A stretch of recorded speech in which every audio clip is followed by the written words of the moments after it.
جناب نبی کریم صلی اللہ علیہ وسلم کے دربار میں حاضری ہوئی تو اللہ کے نبی نے بشارت دی، کہا ابو طلحہ انصاری تم نے رات میں جو مہمان نوازی کی اللہ تبارک و تعالیٰ اس سے بہت خوش ہے۔ تم تو سو رہے تھے لیکن اللہ نے احکام نازل فرمایا، وحی نازل کی اور فرمایا یؤثرون علی انفسہم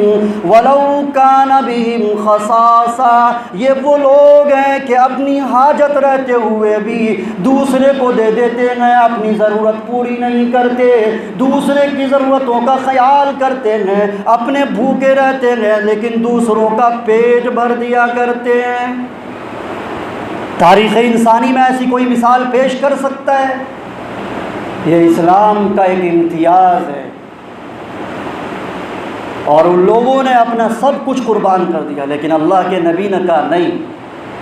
سارے لوگوں نے کہا۔ اور اللہ تبارک و تعالیٰ نے قرآن کریم میں، جس کو میں نے خطبے میں بھی پڑھا ہے، کہا ہے ان الذین آمنوا وہاجروا وجاہدوا باموالہم وانفسہم فی سبیل اللہ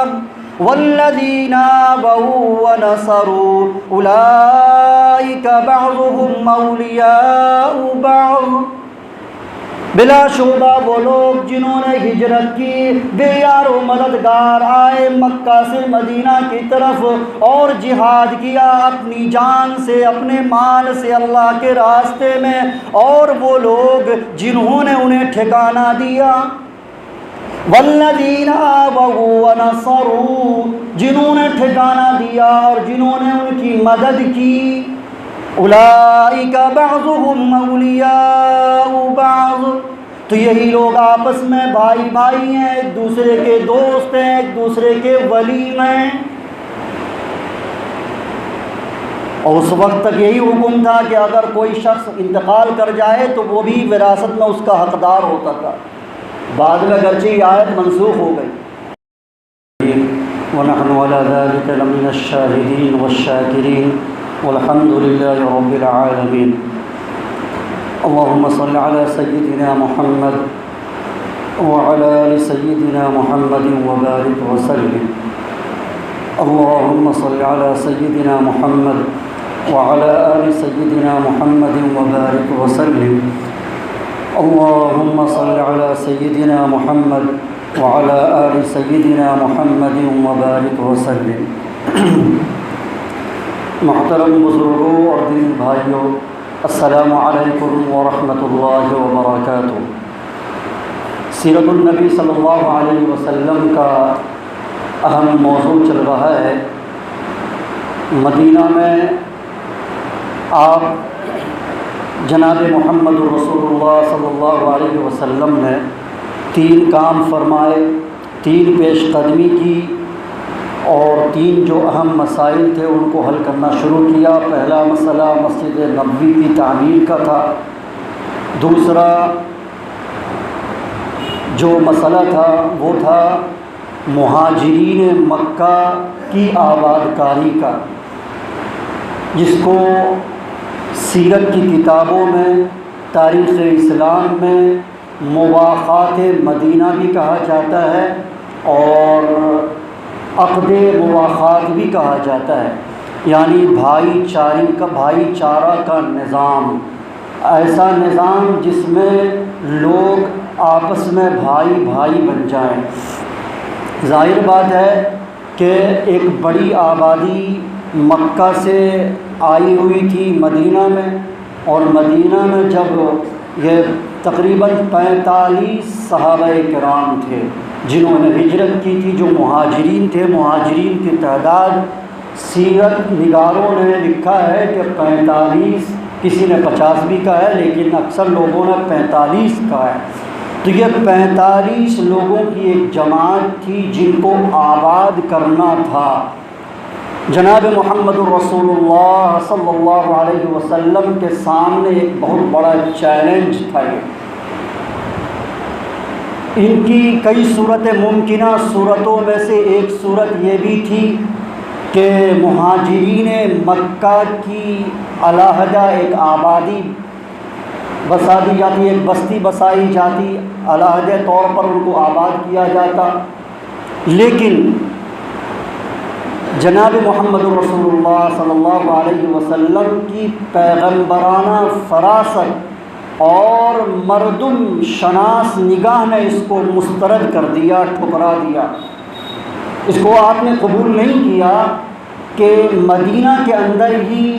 انصار مدینہ بھی ہوں اور ایک الگ بستی مہاجرین کی ہو، مہاجرین مکہ کی ہو۔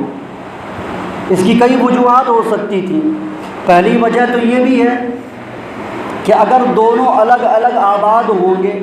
انصار پہلے ہی سے آباد تھے، مہاجرین کی ایک الگ بستی بسائی جاتی تو باہمی یگانگت، باہمی اخوت، الفت و محبت اور مساوات، ہمدردی، بھائی چارگی پیدا نہیں ہوتی۔ دوسری وجہ یہ ہے کہ دکھ سکھ میں شرکت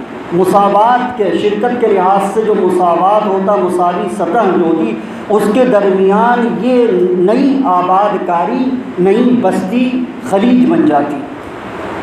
اور سب سے بڑی بات یہ کہ آنے والی نسل جو ہے، اس وقت تو لوگ آپس میں چلتے مل جلتے، جذبہ تھا، آنے والی نسل مہاجرین کہلاتی۔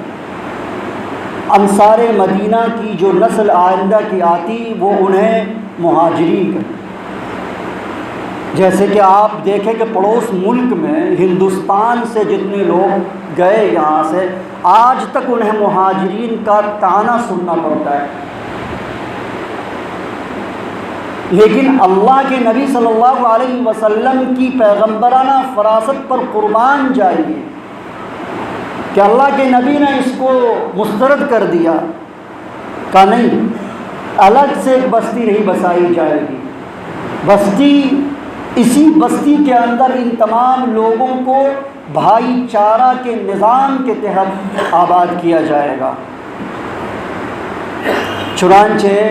جناب محمد رسول اللہ صلی اللہ علیہ وسلم نے حضرت انس بن مالک رضی اللہ تعالیٰ عنہ کے مکان پر انصار و مہاجرین کے درمیان مواخات قائم فرمایا، بھائی بھائی کا رشتہ قائم کیا۔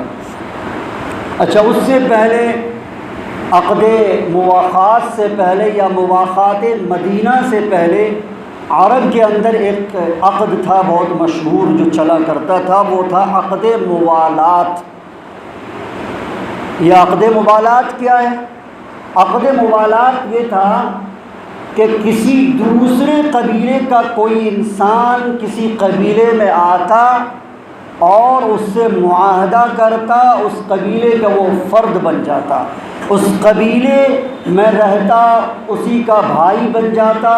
اس کے دکھ سکھ میں شریک ہوتا، یہاں تک کہ وہ شخص مرتا تو اس کی وراثت ان لوگوں کے درمیان تقسیم ہوتی، یہاں تک کہ جنگ میں اور صلح میں وہ فرد اس قبیلے کا شریک ہوتا، اور یہاں تک کہ وہ ہر جائز ناجائز میں قبیلے والوں کا ساتھ دیتا، چاہے قبیلے والے ظلم کر رہے ہوں یا یہ کہ کوئی ناانصافی کر رہے ہوں، تب بھی ساتھ دینا پڑتا۔ ظاہر بات ہے کہ اسلام نے اس کو برداشت نہیں کرنا تھا، اسلام نے برداشت نہیں کیا، اسلام نے اسے بدبو قرار دے کر حرام قرار دے دیا کہ یہ غلط، انصاف انصاف ہے، ناانصافی ناانصافی ہے، ظلم ظلم ہے، ظلم کے خلاف ایک انسان کو کھڑا ہونا چاہیے، عدل و انصاف سے کام لینا چاہیے، مساوات سے کام لینا چاہیے۔ چنانچہ اللہ تبارک و تعالیٰ نے قرآن کریم میں 3 مقامات پر صراحت کے ساتھ نقل کیا ہے۔ 27ویں پارے کے سورہ حدید میں اللہ تبارک و تعالیٰ نے یہ بیان کیا ہے کہ انبیاء کرام کی بعثت کا جو سلسلہ ہے، انبیاء کرام کا جو سلسلہ چلا ہے، انبیاء کرام جو مبعوث ہوتے رہے ہیں، ان کا مقصد ہی یہ ہے کہ پوری دنیا کے اندر عدل و انصاف کا نظام برپا ہو، امن و امان کا نظام قائم ہو۔ اور اسی طرح سورہ مائدہ میں 6 پارے میں اللہ تبارک و تعالیٰ نے فرمایا، اور اسی طرح سے اللہ تبارک و تعالیٰ نے 5ویں پارے سورہ نساء میں فرمایا، اور سب سے پہلے یہی آیت ہے 5ویں پارے کی، یا ایھا الذین آمنوا کونوا قوامین بالقسط شہداء للہ ولو على أنفسكم أو الوالدين والأقربين إن يكن غنيا أو فقيرا فالله أولى بهما فلا تتبعوا الهوى أن تعدلوا وإن تلووا أو تعرضوا إن الله كان بما تعملون خبيرا۔ اے ایمان والو، انصاف پر قائم رہو، اللہ کی رضا کے لیے، اللہ کی خوشنودی کے لیے گواہ بنو، گواہی دو تو اللہ کی رضا کے لیے، اللہ کی خوشنودی کے لیے، گرچہ تمہارے خلاف ہو، تمہارے والدین کے خلاف ہو، تمہارے رشتہ داروں کے خلاف ہو، تمہاری قرابت دار کے خلاف ہو، اگر وہ مالدار ہے یا فقیر ہے، محتاج ہے، غریب ہے، تنگ دست ہے، تو اللہ تبارک و تعالیٰ اس کا، ان دونوں کا زیادہ خیر خواہ ہے، اور اپنی نفسانی خواہشات کی پیروی نہ کرو انصاف کرنے میں۔ اگر تم زبان دباؤ گے، وَإِن تَلْوُوا أَوْ تُعْرِضُوا، یا پشت پھیرو گے، منہ موڑ لو گے، ان اللہ کان بما تعملون خبیرا، تو یاد رکھو کہ اللہ تبارک و تعالیٰ تمہارے اعمال سے واقف ہے، وہ تو تمہارے دلوں کے بھید کو جانتا ہے، تمہارے دلوں میں کس طرح کے جذبات امڑتے ہیں، کس طرح کے خیالات آتے ہیں۔ اللہ تبارک و تعالیٰ نے اس نظام کو یکسر ٹھکرا دیا ہے کہ کوئی انسان کسی پارٹی کا، کوئی جماعت کا، کسی قبیلے کا، کسی خاندان کا، کسی رشتہ دار کا ہو، اور وہ حق و ناانصافی میں اور غلط اور صحیح میں اپنے قبیلے کا اور اپنے خاندان کا ساتھ دے، یہ ایک بدبو ہے جسے ختم ہونا چاہیے، اور اسلام نے ختم کیا اس کو۔ اور اسی لیے عقد موالات اللہ کے نبی نے نہیں کرایا، عقد موالات ایک بدبو تھا، جہاں حق ہو وہاں جم جاؤ، اور اگر ظلم ہو رہا ہو تو چاہے تمہارے والدین کر رہے ہوں، تمہارے رشتہ دار کر رہے ہوں، تمہارے خاندان کے لوگ کر رہے ہوں، تمہیں اس کے خلاف اٹھ کھڑا ہونا ہے اور گواہی دینا ہے کہ یہ غلط ہے، اگر ایسا کرو گے تو صحیح ہے، نہیں کرو گے تو اللہ جان رہا ہے جو حکم الحاکمین ہے، جس نے تمہیں پیدا کیا ہے، یہ یاد رکھنے کی۔ تو اللہ تبارک و تعالیٰ نے، اسلامی نظام نے، اسلامی شریعت نے اسے بدبو قرار دیا، لیکن آج کیا ہے؟ وہی جاہلیت کا دور آ رہا ہے آہستہ آہستہ۔ آج چاہے گاؤں لیول پر دیکھ لیں، ضلع کے لیول پر دیکھ لیں، یا کہیں بھی کسی سطح پر بھی دیکھ لیں، آپ کسی پیمانے پر چلے جائیں، تجزیہ کر لیں، ہوگا وہی کہ پارٹی کا اگر آدمی ہے، خاندان کا آدمی ہے، غلط کر رہا ہے تو اسی کی حمایت کریں گے، اسی کا ساتھ دیں گے، چاہے وہ کتنا پڑھا لکھا انسان کیوں نہ ہو۔ کیوں؟ اس لیے کہ ہمارے خاندان کی بات ہے، کیوں؟ اس لیے کہ ہماری رشتہ دار کی بات ہے، ہمارے قبیلے کے، ہمارے لوگوں کی بات ہے، ہماری پارٹی اور جماعت کی بات ہے، ہر غلط کو صحیح قرار دیں گے۔ اللہ کے نبی صلی اللہ علیہ وسلم نے اسے ٹھکرا دیا اور عقد مواخات کرایا، اور عقد مواخات میں یہ تھا کہ سب آپس میں بھائی بھائی ہوں گے، اور غلط میں کوئی کسی کا ساتھ نہیں دے گا، صحیح پر جم جانا ہے، حق پر ڈٹ جانا ہے، اور انصار مدینہ نے اس کا بہت لحاظ کیا ہے، ایسا مثالی نمونہ پیش کیا ہے کہ تاریخ انسان میں مثال آپ کو نہیں مل سکتی ہے، نہ پہلے ملی نہ قیامت تک ملنے کی امید ہے۔ تو جناب محمد الرسول اللہ صلی اللہ علیہ وسلم نے ان لوگوں کو جمع کیا، انصار اور مہاجرین کو،